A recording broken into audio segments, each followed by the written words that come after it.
Live from the Outpost Studios in Columbus, Ohio, you're listening to All Natural Being with Brian Brawdy. Brought to you by IPMNation.com. Get ready for the gong heard round the world.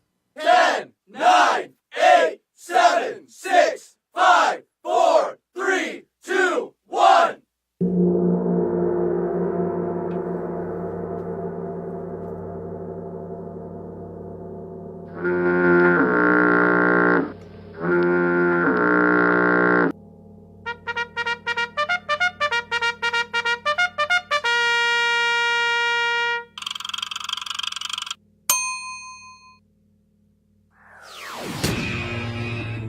All Natural Being.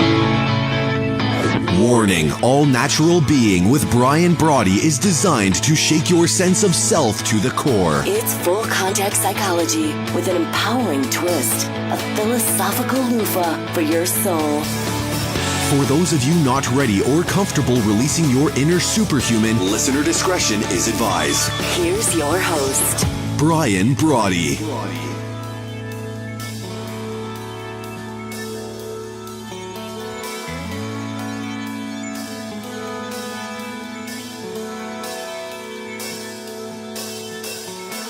Good evening once again.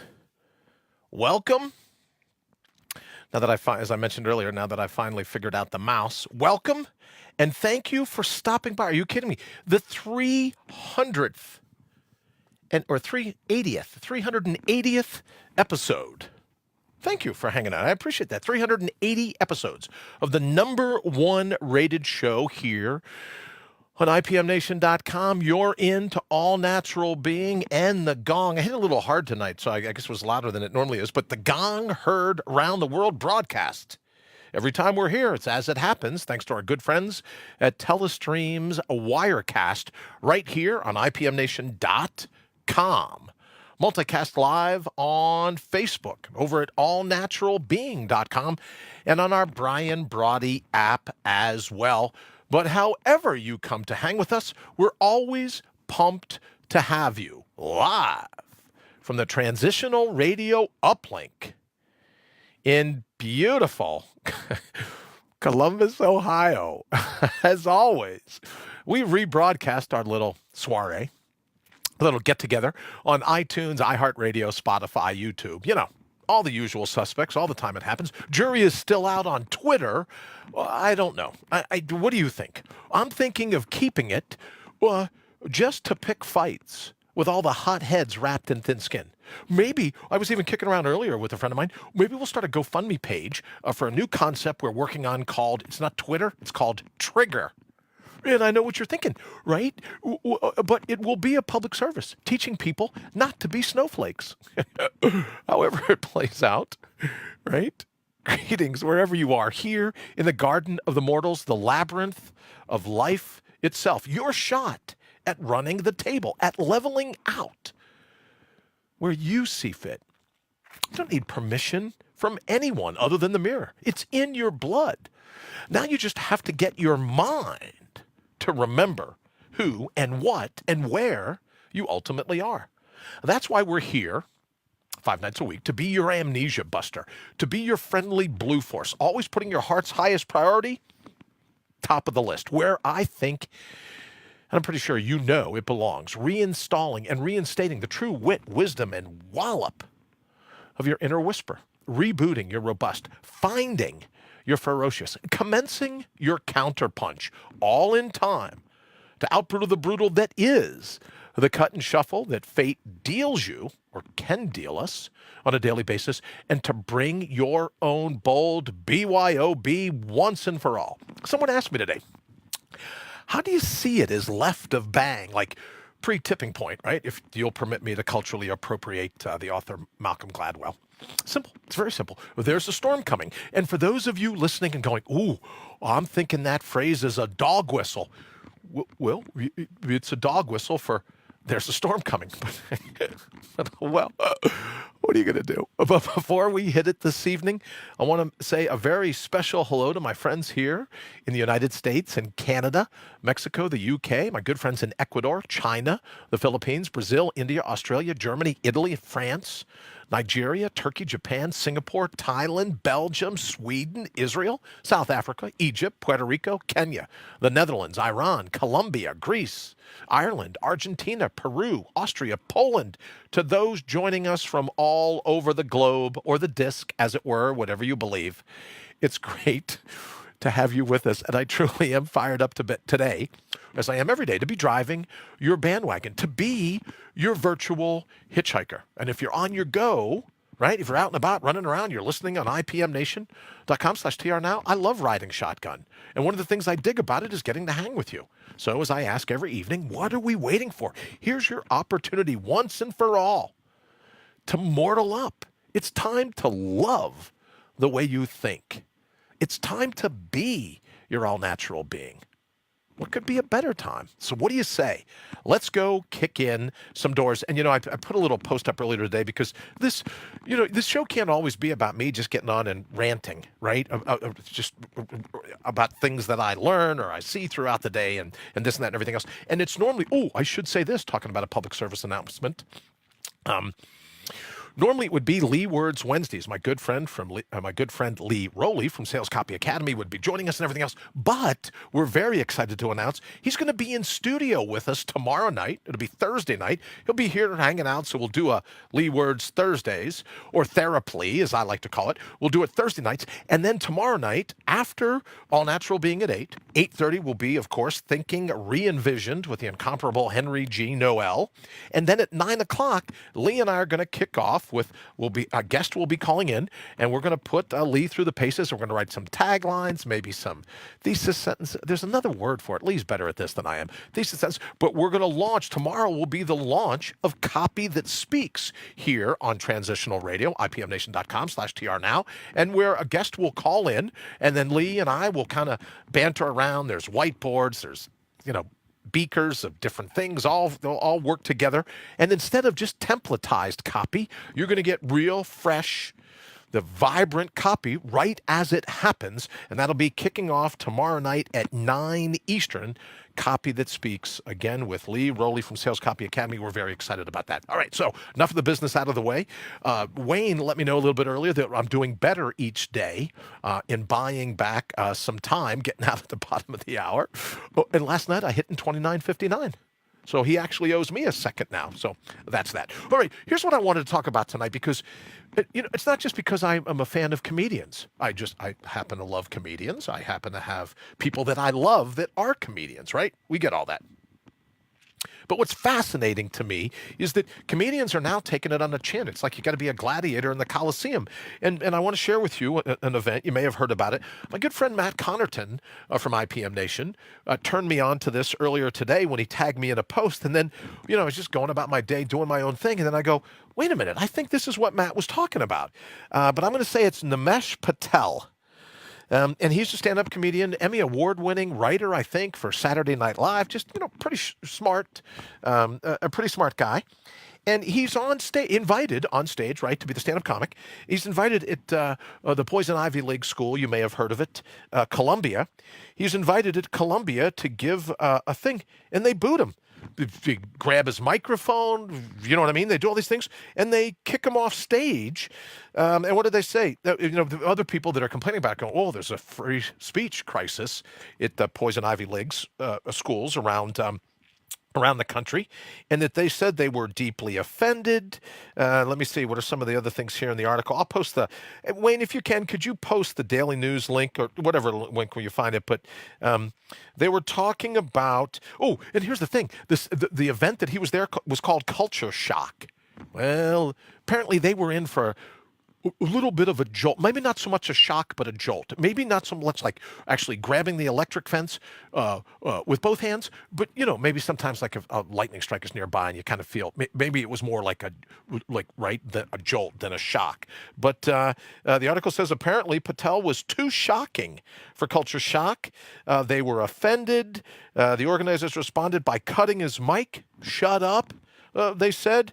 and then he left. He tried to defend himself, right? So later they said that Columbia University, the bastion of the Big C, Columbia University apologized, quote, for the hurt his words caused. And I thought, well, I would bring it up tonight and talk about my friends that are comedians and other people that I know, that if we're getting to a point where these are the people that we're cookie cuttering, we're putting them out of these Ivy League schools so that they can wait tables and drive Uber as they pay off their college loans. If we're busy putting all these people out, and so the future leaders of our country are hurt by words, the article says. No, and it just goes on to say they were shocked. And even though he has a terribly progressive point of view, they say that he had violated this stay in your lane. So let me just announce tonight before we get to the thread that these are, let me see, there was one young lady from Columbia. I watched him use this experience to make white people ponder. Comedians should be allowed to tell jokes about different communities. It's hard. Under what circumstances? She found him unoriginal. Here was my favorite thing. Martin also claims that Patel got kicked out not because, quote, they were sensitive snowflake audience, but because he sucked the energy out of the room and soiled, their words, not ours, soiled an uplifting event. We're not hypersensitive. We just felt that a problematic joke ruined our whole evening. No, we're not hypersensitive. We're just hot heads wrapped in thin skin. We're people that believe that that outrage is the new orange. So they bring a guy in to be a comedian, and then they boot him. Wait for it. For being a comedian. And in and of itself, you'd go like, Brian, look, we got better things to do. We can't be talking about this. We can't be taken up tonight, thinking, oh, what are you going to do about this? What are you going to do about that? But here's the thing.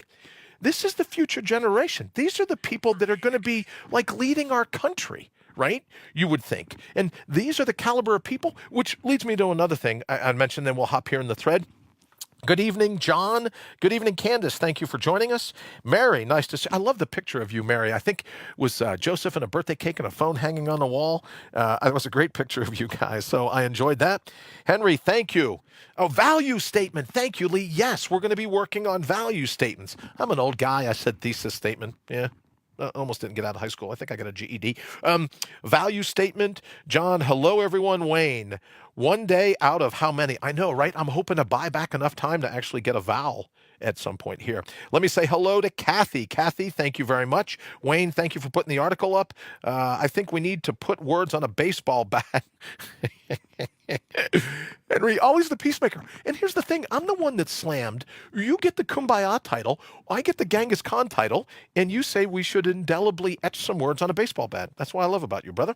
Joseph says people should just apologize before speaking. All right, so let me do this. Let me just apologize in advance. Because please, if you're a Mick, well, technically I'm more from Wales than I am from, I'm more Welsh than Irish, but please call me a Mick. If you have any hair lip jokes, brain damaged would be good. If you have any jokes about people with brain tumors, I'll take those. Being from West Virginia, being born in Pittsburgh, being a mountaineer, right? As I said, from West Virginia. Being an ex-cop, please call me a pig, right? Here's the thing. Please be as derogatory as you anticipate you could possibly be, because here's the thing. I just don't care, right?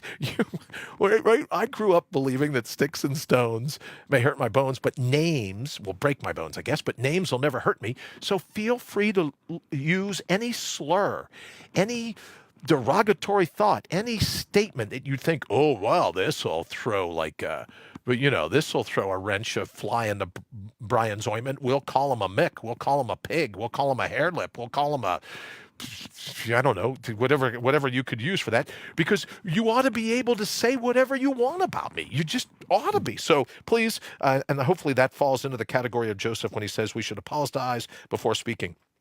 Kathy says that is the scary part. Henry says, our future comedians, you're so doomed. Yes, I am, Joseph. From day one, brother, if you only knew. I am doomed, right? But here's why I think I would bring it up again. We have to start standing up sooner or later and say, look, You can't be like this. If you happen to see any of the footage today, and this is not a political thing, it's not a political show. I couldn't care less about the different parties. I couldn't care less about, right? But we basically in this country had two choices: Republican or Democrat, President Trump or Hillary Clinton in the last election. So they get a chance today. I'm assuming since the inauguration they haven't been within 5 feet of each other, right? And these two bastions of human intellect, these two pillars of what it takes to lead our country, the greatest, right? Just the greatest people, the greatest melting pot, what it's going to take to lead our country.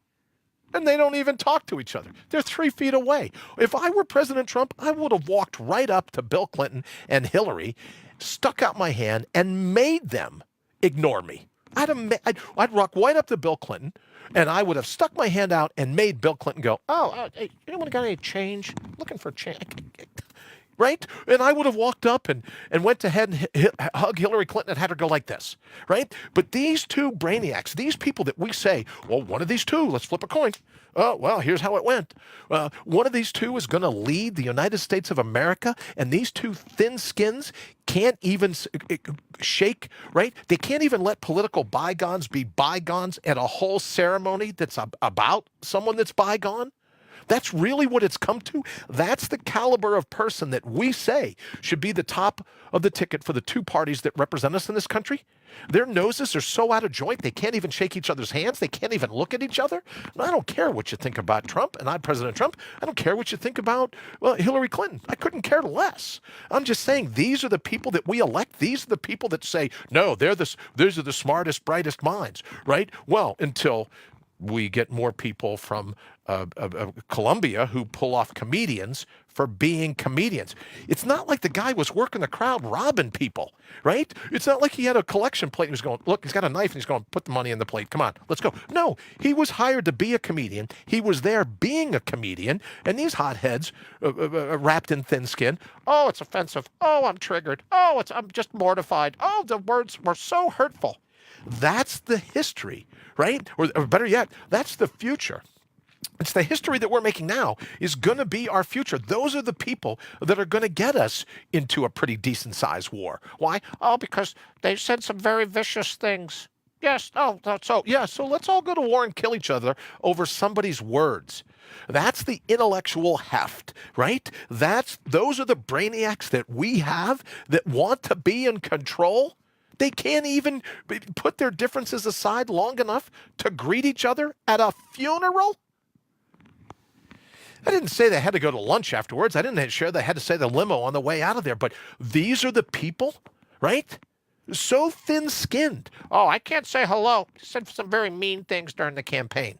Or, oh, she was just vicious to me. That's the best we can do? I don't care who you voted for. I really don't. But I'm just asking you, that's the best we can do? All right, let me say hello to Candace. And to Lee. Lee, thank you very much. Rita, thank you for joining us. Heather, thank you for joining us. That they are the future generation. I know, Kathy, it just makes me want to shake my head. I find it hard to insult you because of the Dame Bramage. I know, right? I was talking to my good friend today. A good friend of mine today, he says, oh, let me get the thought out before it leaks out the back of my head. And I go, are you making fun of me because I have a hole in the back of my head? Are you trying to culturally appropriate someone with a gaping golf ball size hole that used to be a brain tumor? You trying to culturally appropriate that, pal? That's what you're going to bring into the paint? I'm triggered. I'm mortified. I can't even believe you would say that to me. So this evening, that's what we were going to talk about is what we have to do to be able to make a stand and stop all this political correctness. Stop the snowflake. And I don't care what side of the aisle you're from, but we need to just draw a line and go, no, it's not about that. We need to get back to an all-natural thickness of skin. Right? Or we're going to end up in a really bad way. As I said in the open, there's a storm coming. Oh, that's a dog whistle. That's a dog. You know what? It just dawned on me. I'd love to get a dog whistle as a gag, but I don't think we could hear it. So, all right. So here's my dog whistle. Right? Did you hear that? No, it's a dog whistle. Get it? Idiots. All right. So that's what we wanted to talk about this evening. What are you doing to inoculate yourself from the snowflakes in your life? What are you doing to make sure, right? And I knew you're thinking, oh, Bri, I love that idea of maybe just go over to Twitter and pick a fight and then come back and say, oh, well, we have a new social media platform called Triggered. Right? Because I really do think it would be a public service. At least it will be a public service to our kids and our grandkids, future generations, that we start cultivating leaders that, my good golly, can take a punch and not take it personal. Unbelievable. All right, Lee says, yeah, I said it, and I hope I made you mad. The highlight of my day, Lee, was watching you spit your coffee out. So don't try to bring it into the paint with me. Alice says, wouldn't that be nice? I was just talking about John. Oh, can we vote them all out? Clean house, start over. I don't have anything bad to say about anyone, but these are the two bigwigs that we have leading, right? And I'm sure the politicians are leaders of other countries around the world, and they can't even acknowledge each other. They got to act like 2-3-year-olds that they're going to take their ball and go home because someone said something mean about them. Good evening. Thank you for calling All Natural Being. Who's this, please? Talking about Dame Bramage. Well, I'm tired of you just holding everything back. I know. Why don't you just tell us how you really feel about Well, this? because Sue was always saying, oh, for the love of God, don't say that, right? And then she texts me, and then I don't know any better, right? And so I read and I go, oh, Sue just in says, oh, for the love of God, don't say that. And I've already spit it out after she said it. So Mary said, just move to Galt's Gulch with us. Galt's Gulch. I love the great pictures from out there too. Yes, I'm thinking about that, Henry. Of course, I want to talk to you about it. We should start a social media platform called Triggered, and it'll be for all the comedians that have been bounced off stages for being comedians. And then Joe Haggerty. This is what I dig about Joe. He goes and secede. So that's There what you go. You know what I mean? Just go. That's it. Well, you did. You pulled the ultimate secede. You go, yeah, Yep. I'm moving to any part of the United States that's south of the equator. Oh, wait, there is no part. So I had to land. Hey, wait a minute. Time out, Noel. Did I get up this morning and see that Cuenca, Ecuador, is now number 2 in terms of cities that tune in? Of all of IPM Nation, you're now number 2. Yeah, can you believe that? Isn't that awesome? Fantastic. Congratulations. Meteoric rise. International city. Yeah, international. Yeah, you're an international radio rock star. Well, it's kind of international because we're on the web, right? So we could claim that we're broadcast on every continent in the world, right? Or we could say that. Right. But you literally, Cuenca's made it, skyrocketed past Columbus. Yeah, it's considering people don't even know where it is. I mean, I think it's fabulous that it's we've got such a great support system here, and the Ecuadorians and the expat, they call themselves expats down here. Right. It depends on the definition, but between the expats and the Ecuadorians, the Cuencanos here, they have really been supportive of it, and so I guess it shows that I'm pretty honored. Believe me, you should just be blown away by this, and that you have a place in Ecuador on the continent of Africa for people that don't know where Ecuador is, right? Yeah. Well, look, I could have gone to Colombia. You don't know. I have my finger on the pulse. Colombia. Dope. All right, so enough about me and my pet peeves for the day. And Lee, right, enough about us. Mary asks, what's the population in Cuenca? That's a great question. Inquiring minds want to know, Noel. Yeah, Cuenca is the third largest city in Ecuador. We're running about 650,000 in here in Cuenca. And as far as expats are concerned, they really haven't given us a real defined number, but I'm assuming or trying to calculate it up around 6, 7, 8,000. Great. Are expats.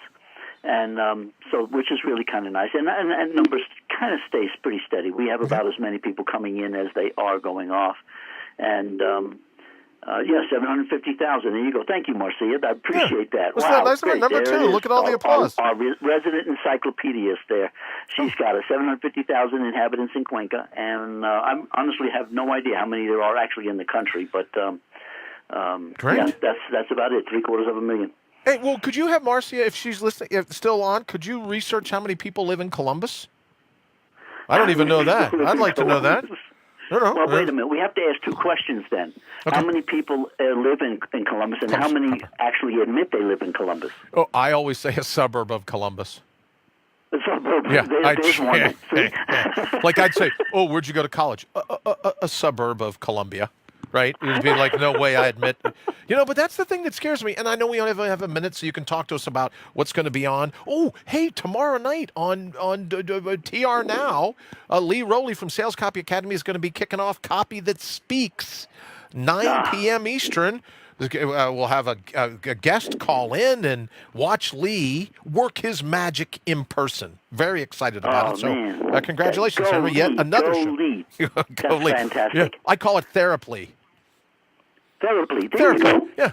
THERA app APLEE. Theraply. Oh, thank you, Wayne. See, Cracker Jack staff here. Cracker Jack staff at TR Now.